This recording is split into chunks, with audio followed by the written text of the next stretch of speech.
3 Emmy award, $3 billion की toy cell, 5 television series और 4 film के साथ एक ऐसा टाइम था जब बेन 10 इस दुनिया की सबसे ज्यादा मोस्ट पॉपुलर एनिमेटेड सीरीज में से एक था। लेकिन आज के टाइम पर Ben 10 as a show and as a series जितना उनको होना चाहिए था उतनी ज्यादा लेवल के ऊपर रिलीवेंट नहीं बचे हैं। अब मैं जो पर्सनली बेन 10 का बहुत बड़ा फैन हूँ और अगर आपने इस वीडियो के ऊपर क्लिक किया है तो मैं ये मानकर चलता हूँ कि आप भी बेन 10 को बहुत अच्छी तरीके से पसंद करते हो। तो चलिए आज इस वीडियो के अंदर ये पता लगाते हैं कि why Ben 10 failed as a series.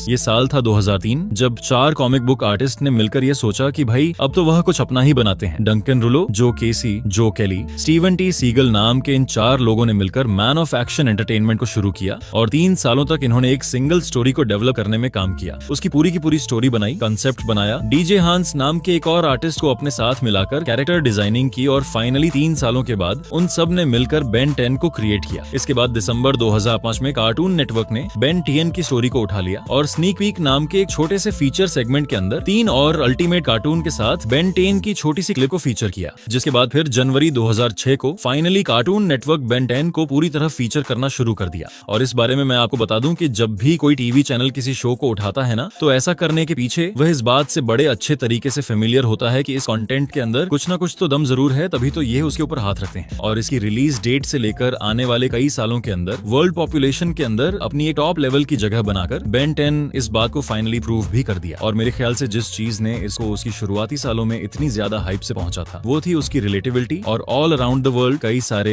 ऐसे करोड़ों स्कूल जाने वाले बच्चे हैं जिनको अपनी वही रेगुलर लाइफ बोरिंग लगती थी, रोज सुबह उठना, स्कूल जाना, वापस आना और अगले दिन फिर स्कूल जाना। और यार इस बात करना चाहे कितना इंटेलेक्चुअली काउंटर कर लो, लेकिन ये बात तो वाकई में सच रहेगी कि एक बच्चे के लिए उसका सबसे बड़ा दुश्मन बोरियत होती है। और चाइल्डहुड के अंदर स्कूल के 8 पीरियड से ज्यादा बोरिंग और क्या हो सकता है। और इसके साथ ही ये बात भी सच है कि अपने बचपन में सबको ये लगता है कि मुझे जो है वह सब कुछ पता है और मैं सबसे ज्यादा जानता हूँ। और खासकर 2006 में जब इंटरनेट और स्मार्टफोन का कोई सीन नहीं था तो वो टीवी ही एक ऐसी चीज थी जहां पर बोरियत से पीछा छूटा था। और ऐसे टाइम के अंदर जब बेन 10 जैसी एक स्टोरी टीवी के ऊपर आने लगी तो उसे दूसरे देशों का तो पता नहीं, लेकिन इंडिया के अंदर पहली बार बच्चों के सामने एक ऐसा किड कैरेक्टर न था जो कि स्कूल जाने वाला लड़का था। वह अपनी स्कूल लाइफ से बोर था और उसका मन भी एडवेंचर पर जाने का करता था। और जैसा कि हम सब लोग जानते हैं, बेन 10 ओरिजिनल के अंदर बेन टेनिसन के समर हॉलिडे होते हैं और वह ग्रैंडपा मैक्स और ग्वेन के साथ एडवेंचर पर जाता है। सबसे पहले तो बच्चों को ये चीज बढ़िया लग गई। दूसरी बात, जब बेन को ओमनीट्रिक्स मिलता है और उसके बाद उसका जो नॉर्मल एडवेंचर और उसकी जो नॉर्मल सी लाइफ होती है वो कैसे एलियन एडवेंचर में बदल जाती है, तो ये सब चीजों को देखकर रियल वर्ल्ड में देखने वाले बच्चों को लगता है कि बस भाई यही तो चाहिए था। लाखों करोड़ों बच्चे बेन 10 के साथ इतने बड़े लेवल पर रिलेट करने लगते हैं कि देखते ही देखते उसकी रेटिंग बहुत ही ज्यादा चली जाती है। वह और भी ज्यादा तेजी से बच्चों के बीच में पॉपुलर होने लगता है। और इस तरीके से बेन 10 की एक बहुत ही ज्यादा हैप्पी जर्नी शुरू होती है। अब जर्नी की शुरुआत कैसी भी हो, लेकिन उसके अंदर जब तक मजा नहीं आता, जब तक रास्ता इंटरेस्टिंग ना हो। और बेन 10 के केस में उसकी जर्नी की शुरुआत तो बहुत अच्छी थी। तैयार इसकी जर्नी को और ऊपर लेकर गई उसकी फ्यूचर सीरीज और उसकी near to perfection evaluation Ben 10 alien force और बेन 10 अल्टीमेट एलियन फोर्स। और मैं अपने हिसाब से बताऊं ना तो उस टाइम पर इंडिया में कार्टून नेटवर्क और डिज्नी XD जैसे इतने एपिक हुआ करते थे। कार्टून नेटवर्क के ऊपर बेन 10 और पोकेमॉन जैसे शो आते थे। कुल मिलाकर कहने का मतलब ये है कि उस टाइम पर ऑसम शो की लाइन लगी हुई थी।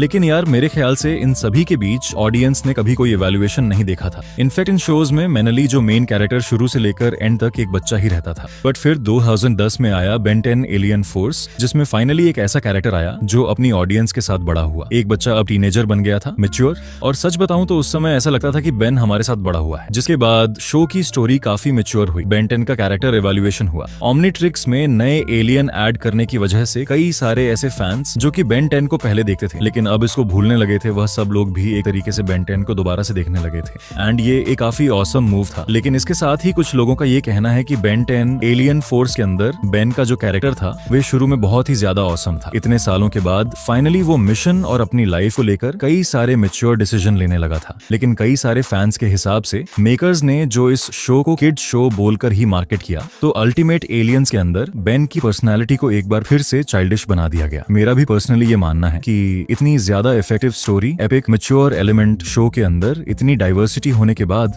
इसे हमेशा एक किड कैटेगरी के अंदर रखना बिल्कुल गलत डिसीजन था। स्टार्टिंग में शायद ये एक बड़ी छोटी चीज लग सकती है, लेकिन लॉन्ग टर्म के हिसाब से ये छोटी सी चीज आगे चलकर बेन 10 के टोटल डाउनफॉल के लिए सबसे बड़े और सबसे मेजर रीजंस में से एक साबित हुआ है। और मेरे हिसाब से बेन 10 यूनिवर्स के डाउनफॉल की असली शुरुआत तो तब हुई जब सीरीज के अंदर ओमनीवर्स ने कदम रखा। मैंने सारी सीरीज को कई बार रिपीट करके देखा और ट्रस्ट मी ऑन दिस की पूरी बेन 10 यूनिवर्स के अंदर इतने बड़े बड़े लेवल के चेंज कभी नहीं हुए जितने सिर्फ ओमनीवर्स ने अकेले कर दिए। इतने अलग अलग एलियन इंट्रोडक्शन, बड़े बड़े लेवल के epic changes and Ben 10 Omniverse के अंदर स्टोरीज बताने के लिए बहुत कुछ था। और पूरे एंटायर यूनिवर्स के अंदर ओमनीवर्स जो था वह सबसे ज्यादा यूनिक और सबसे इंटरेस्टिंग एलिमेंट था। बहुत सारे को देखा था, लेकिन ओमनीवर्स के अंदर एक नई आर्ट स्टाइल लॉन्च हुई थी। वो कुछ ज्यादा ही स्टाइलिश और ओवर कार्टूनिश थी। इसके साथ ही सीरियस की इतने सीरियस स्टोरी होने के बाद भी इसे एक बार फिर से किड कैटेगरी में रखा गया, जिसकी वजह से ओमनीवर्स में सारे कैरेक्टर कुछ ज्यादा ही कॉमेडी करते थे। आई मीन इस सीरीज में अजमूथ जैसा सीरियस कैरेक्टर कॉमेडी करता था। ग्वेन और केविन को पता नहीं इन लोगों ने क्या बना दिया था, और बेन वह तो अपने अलग ही यूनिवर्स में रहता था। स्टोरी में आए इतनी मेजर चेंजेस की वजह से बेन 10 ने ऐसा शो अपनी मेजर ऑडियंस को लूज कर दिया। इसके साथ ही आने वाले फ्यूचर की बहुत ही ऑसम अपॉर्चुनिटी को खो दिया मैं अपने हाथों से। और अभी यार एनिमेशन चाहे थोड़ा चाइल्ड टेस्ट हो, पर स्टोरी भी तो उसके अंदर भी थी। समय के बाद लोगों ने उसे एक्सेप्ट भी कर लिया। अब यार लेगेसी के अंदर सबसे बड़ा डाउनफॉल तो तब आया जब सीरीज के अंदर किसी पॉजिटिव और इफेक्टिव चेंज की जगह पूरी की पूरी सीरीज को ही रिबूट कर डाला।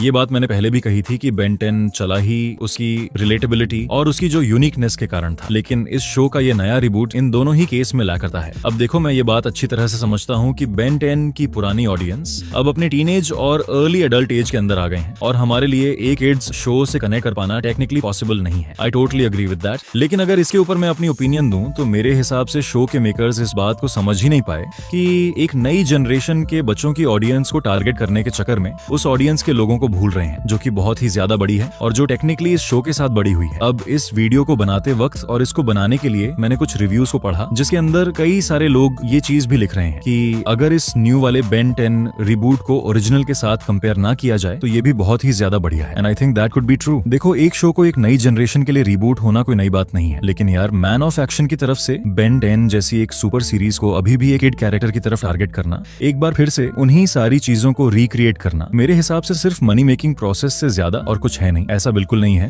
कि मैं मैन ऑफ एक्शन के बारे में उतना ही जानता हूँ जितना कि मुझे इंटरनेट के ऊपर उनके बारे में जानने को मिला है। तो ऐसा होने के पूरे चांसेस है कि मेरी ये जो बात है बिल्कुल अनरीजनेबल हो। बट इस नए वाले रिबूट को देकर और सीरीज की करंट हालत को देखकर लगा तो कुछ ऐसा ही है। देखो यार, पैसे कमाने में कोई बुराई नहीं है, कमाओगे नहीं तो जियोगे कैसे? अगर शो को इंटेलेक्चुअल प्रॉपर्टी बेचकर पैसे नहीं, तो जिस ऑफिस में बैठकर स्टोरी को लिखते हैं उसके लिए एक पेंसिल भी नहीं होगी। So in simple word, money is very very important. देखो, अगर शो की ओरिजिनल स्टोरी जैसे alien force, Ben 10 ultimate alien force, Ben 10 Omniverse को एक बेस की तरह से यूज करके अगर पुराने फैंस के लिए एक बिल्कुल नए अवतार स्टोरी लाइन के साथ में इंटरेस्टिंग टोन के साथ स्टार्ट करते, तो मैं लिख देता हूँ कि बेन 10 जो है वह पोकेमॉन, ड्रैगन बॉल की टक्कर का शो होता। फिर बेन 10 को किसी भी तरीके के रिबूट की जरूरत पड़ती ही नहीं। एंड ये एक बात भी सही है कि अब टाइम बदल गया है। अब नए बच्चे कार्टून में इंटरेस्ट लेते हैं और नहीं टीवी देखने में। बट हम लोगों ने ऐसे ऐसे शो देखा है लाइक ट्रांसफॉर्मर प्राइम, बेट show, Ben 10, Dragon Ball, Pokemon, ये कई legendary show. And I am proud of me कि मैं एक इसी जनरेशन से हूँ जिसने इतने सारे लेजेंडरी शोज को देखा है। ओके, अब कहने को तो बहुत कुछ है, बट कभी और। So that's it for this video. अगर वीडियो पसंद आई तो लाइक करो, और नहीं पसंद आई तो डिसलाइक करो, और दोनों ही केस में चैनल को सब्सक्राइब करो, क्योंकि फ्यूचर में वीडियो लाता रहूंगा with more improvement. So hit the subscribe button. Good bye.